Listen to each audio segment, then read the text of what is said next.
we want to be able to take data and turn it into information, and information and turn it into knowledge. So what kind of functionality do we need in our computer system in order to make that happen? In order to address that, I want to modify our definition in the following way. An information system is a set of connected computer hardware and software forming a more complex whole for the input, storage, retrieval, processing, display, and/or transmission of data. I have selected these words very deliberately to describe what we need to be able to do with data: input, store, retrieve, process, display, and/or transmit. And in fact, if you interpret these terms broadly, as is my intention, then it might be the case that they describe everything you can do with data. You've got to be able to input data. Certainly, data comes from a wide variety of sources, and you need to be able to get data into your system, whether that's downloading it or creating it yourself. Whatever, it's got to be able to get into the system. Then you want to be able to store the data. Sometimes inputting data into a system can be very difficult, time-consuming, and complex. So you don't want to have to go through that process every time you need to use it. Instead, you want to be able to store the data. This can be as simple as saving data to a USB drive or onto a cloud drive. That's storage. Data retrieval.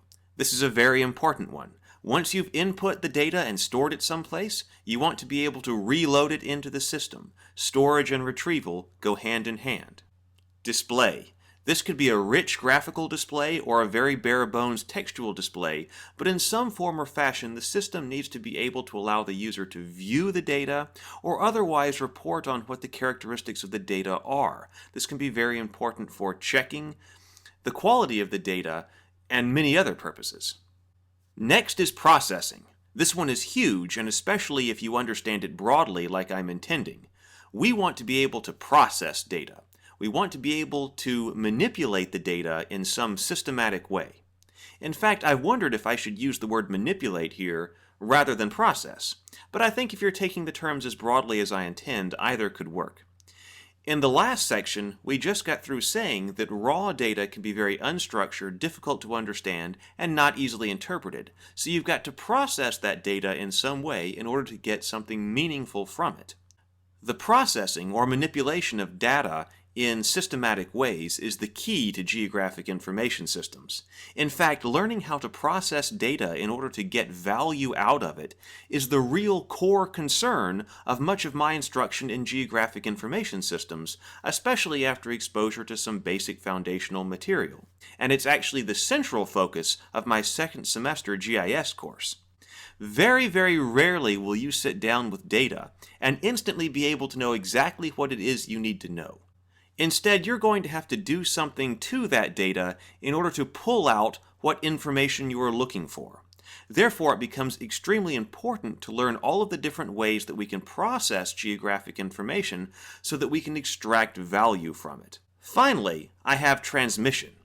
Arguably, the ability to transmit data is not an essential component of the system, but in today's world where computers are all networked through the internet, users generally have the expectation that they will be able to transmit and receive data. When geographic information systems and computer systems in general first started, data transmission really was not possible, or if it was extremely difficult and expensive. Data had to be created in very specific formats that were very specific to the individual requirements of individual computer systems. If one needed to exchange data between two computers that might be on opposite sides of the country, then large tapes or other physical storage devices had to be physically moved from one computer to the other, and even once the data got there, there would have to be extensive conversions that would get the second system to read the data from the first, since the data was designed specifically to the individually designed computers. That did not make life easy, but generally speaking, it's much easier to transmit and receive data today, and a future we generally expect to have, so I've included it here. Finally, I want to say that not every application we have needs to contribute equally to all of these functions. We frequently design special hardware and software for specific tasks. For instance, an app on a cell phone may be great for inputting data by collecting GPS points, storing them, and then later transmitting them to some other computer. It might not have any processing capability of its own at all, but that does not mean that we're not talking about GIS. It just means the functionality has been distributed across several different software applications and hardware components. That is no problem. The important part here is that all of these things are working together as a system to provide the functionality that we need.